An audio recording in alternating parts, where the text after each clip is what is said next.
ನಮಸ್ತೆ ನನ್ನ ಪ್ರೀತಿಯ ಆತ್ಮೀಯರೇ. ಕತ್ತಿಯನ್ನು ಹದ ಮಾಡಿ ಉಪಯೋಗಿಸುವ ಬದಲು ಬುದ್ಧಿಯನ್ನು ಹದ ಮಾಡಿ ಉಪಯೋಗಿಸಬೇಕು ಅಂತ ನಮ್ಮ ದೊಡ್ಡವರು ಹೇಳ್ತಾ ಇರ್ತಾರೆ.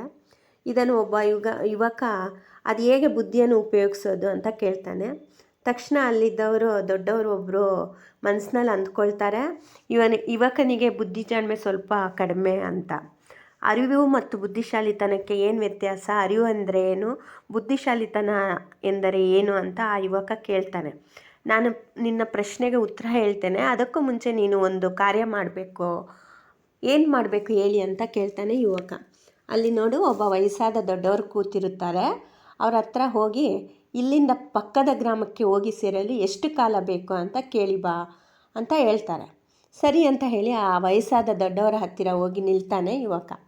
ಅಯ್ಯ, ಇಲ್ಲಿಂದ ಕಾಣುತ್ತಿರುವ ಆ ಗ್ರಾಮಕ್ಕೆ ಹೋಗಿ ಸೇರಲು ಎಷ್ಟು ಗಂಟೆಗಳ ಕಾಲ ಆಗುತ್ತೆ ಅಂತ ಕೇಳ್ತಾನೆ. ಆ ದೊಡ್ಡವ್ರ ತಲೆ ಎತ್ತಿ ನೋಡ್ತಾರೆ, ಆದರೆ ಉತ್ತರ ಹೇಳೋದಿಲ್ಲ. ಮತ್ತು ಇನ್ನೊಂದು ಬಾರಿ ಅದೇ ಪ್ರಶ್ನೆಯನ್ನು ಯುವಕ ಕೇಳ್ತಾನೆ. ನಾನು ಕೇಳ್ತಿರೋದು ನಿಮ್ಮ ಕಿವಿಗೆ ಬೀಳ್ತಿದೆಯಾ? ಈ ಗ್ರಾಮಕ್ಕೆ ಹೋಗಿ ಸೇರಲು ಎಷ್ಟು ಗಂಟೆಗಳ ಕಾಲ ಆಗುತ್ತೆ ಅಂತ ಕೇಳ್ತಾನೆ.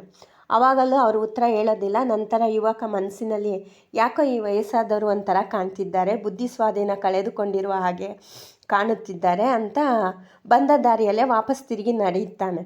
ಸ್ವಲ್ಪ ದೂರ ನಡೆದಿರುತ್ತಾನೆ. ಆಗ ಆ ವಯಸ್ಸಾದ ದೊಡ್ಡವರು ಮತ್ತೆ ಆ ಯುವಕನನ್ನು ಕರೆಯುತ್ತಾರೆ. ಇಲ್ಲಿ ಬಾಪ ಅಂತ ಕರೆಯುತ್ತಾರೆ. ಇವನಿಗೇನು ಅರ್ಥ ಆಗೋದಿಲ್ಲ. ಮತ್ತೆ ತಿರುಗಿ ನಡೆದು ಅವರು ಮುಂದೆ ಹೋಗಿ ನಿಲ್ತಾನೆ. ವಯಸ್ಸಾದವರು ಹೇಳ್ತಾರೆ, ಇಲ್ಲಿಂದ ಆ ಗ್ರಾಮಕ್ಕೆ ಹೋಗಿ ಸೇರಲು 5 ನಿಮಿಷ ಆಗುತ್ತೆ ಅಂತ ಹೇಳ್ತಾರೆ. ಆಗ ಆ ಯುವಕ ಅವರನ್ನು ನೋಡಿ ಒಂಥರ ನೋಡಲು ಆರಂಭಿಸ್ತಾನೆ. ತದನಂತರ ಸ್ವಲ್ಪ ಯೋಚನೆ ಮಾಡಿ ಅವರ ಹತ್ರನೇ ಕೇಳ್ತಾನೆ, ಅಯ್ಯ, ಇದೇ ಉತ್ತರನ ನಾನು ಮೊದಲು ಕೇಳಿದಾಗಲೇ ನೀವು ಹೇಳ್ಬೋದಿತ್ತು. ನನ್ನನ್ನು ತಿರುಗಿ ಹೋಗಲು ಹೇಳಿ ಅರ್ಧ ದೂರ ಹೋದ ನಂತರ ಮತ್ತೆ ಕರೆದು ಹೇಳ್ತಿದ್ದೀರಲ್ಲ, ನ್ಯಾಯನ ಅಂತ ಯುವಕ ಕೇಳ್ತಾನೆ. ವಯಸ್ಸಾದ ದೊಡ್ಡವರು ನಗುತ್ತಾರೆ.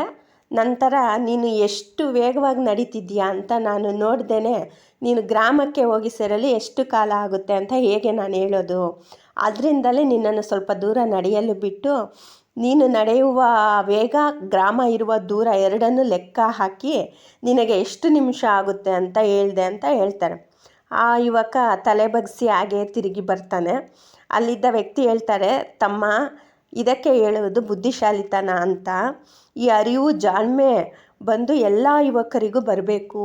ಅದಕ್ಕಾಗಿಯೇ ಕತ್ತಿಯನ್ನು ಹದ ಮಾಡುವುದಕ್ಕಿಂತ ಬುದ್ಧಿಯನ್ನು ಹದ ಮಾಡಿ ಉಪಯೋಗಿಸಬೇಕು ಅಂತ ದೊಡ್ಡವರು ಹೇಳಿದ್ದಾರೆ.